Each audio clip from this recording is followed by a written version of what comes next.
महाराजा Sayajirao university के मुख्यालय पर कल रात को एजीएसयू संगठन की ओर से विरोध प्रदर्शित किया गया था। दरअसल इस वक्त महाराजा सयाजीराव यूनिवर्सिटी की विभिन्न फैकल्टीज में जो है वो एडमिशन की प्रक्रिया चल रही है। एडमिशन की प्रक्रिया को लेकर महाराजा सयाजीराव यूनिवर्सिटी की कॉमर्स फैकल्टी के पहले साल के लिए जिकास पोर्टल प्रक्रिया के तहत छात्रों की ओर से एडमिशन के फॉर्म भरे गए थे। 4600 जितने छात्रों को एडमिशन दिया जाएगा ऐसा फैकल्टी की ओर से घोषित भी किया गया था, लेकिन कई छात्रों के जिकास पोर्टल से एडमिशन कंफर्म हुए हैं जबकि कई छात्रों के नहीं हुए हैं। ऐसे में एजीएसयू संगठन मेरिट लिस्ट बाहर निकाला जाए ऐसी मांग साझा कर रहा है, जिससे सभी छात्रों को उनके एडमिशन के बारे में सही जानकारी मिल सके। इसी मांग के साथ एजीएसयू संगठन की ओर से कल यूनिवर्सिटी के मुख्यालय पर पहुंचकर नारेबाजी करते हुए हल्ला बोल कर दिया गया था। तब आपको बता दें कि एजीएसयू संगठन के छात्र नेता पंकज जायसवाल की अगुवाई में इन सभी छात्रों की ओर से यूनिवर्सिटी के मुख्यालय पर हंगामा मचाया गया था और जल्द से जल्द मेरिट लिस्ट जारी किया जाए ऐसी मांग भी रखी गई थी। ફેકલ્ટી ઓફ કોમર્સમાં હાલમાં એડમિશનની પ્રક્રિયા ચાલી રહી છે। ફક્ત ફેકલ્ટી ઓફ કોમર્સ નથી, પરંતુ સમગ્ર યુનિવર્સિટીમાં દરેક ફેકલ્ટીમાં ધોરણ 12 પછી જે પણ વિદ્યાર્થી મિત્રો અંડર ગ્રેજ્યુએશન યુજીના કોર્સ માટે એપ્લાય કરવા માંગતા હોય છે તેની હાલમાં એડમિશન પ્રક્રિયા ચાલી રહી છે।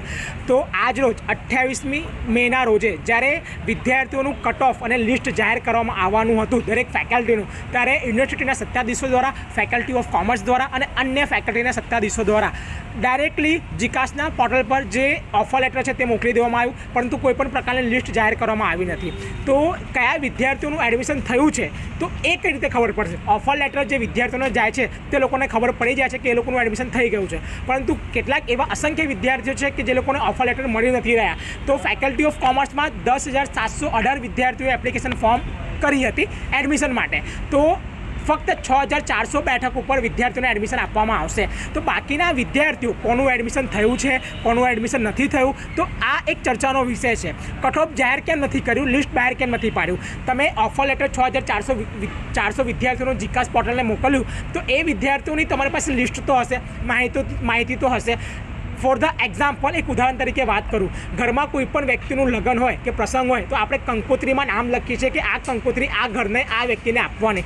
સીધી કંકોત્રી આપણે કોઈના પણ ઘરે પહોંચાડતા નથી। તો ઓફર લેટર પણ એવા જ વિદ્યાર્થીઓને આપવામાં આવ્યું હશે, મોકલવામાં આવ્યું છે કે જે લોકોનું નામ હશે લિસ્ટમાં। તો અમારી માંગ એ જ છે કે ઓફર લેટરની સાથે સાથે જે કટ ઓફ ને ક્રાઇટેરિયા હોય છે, લિસ્ટ હોય છે, ફેકલ્ટી ઓફ કોમર્સમાં જે 6,400 વિદ્યાર્થીઓનો તૈયાર કરવામાં આવ્યું છે તે જાહેર કરવામાં આવે, જેથી ખબર પડે કે સ્થાનિક વિદ્યાર્થીઓને 90% અને જે સીટો છે તે મળી છે કે નથી મળી, આઉટસાઇડરને કેટલીક સીટો મળી છે, કેટલાક પર્સન્ટેજ ઉપર જે એડમિશનનું ક્રાઇટેરિયા છે, general category, SC ST OBC category, તે રોકવામાં આવ્યું છે। જ્યાં સુધી લિસ્ટ જાહેર નહીં કરે આ ઓલ ગુજરાત સ્ટુડન્ટ યુનિયન एजीएसयूના દરેક કાર્યકર્તાઓ यूनिवर्सिटी हेड ऑफिस खाते आंदोलन करશે। हमसे जुड़े रहने के लिए हमारे YouTube चैनल को सब्सक्राइब करें और नई वीडियो की नोटिफिकेशन के लिए बेल आइकॉन को दबाएं।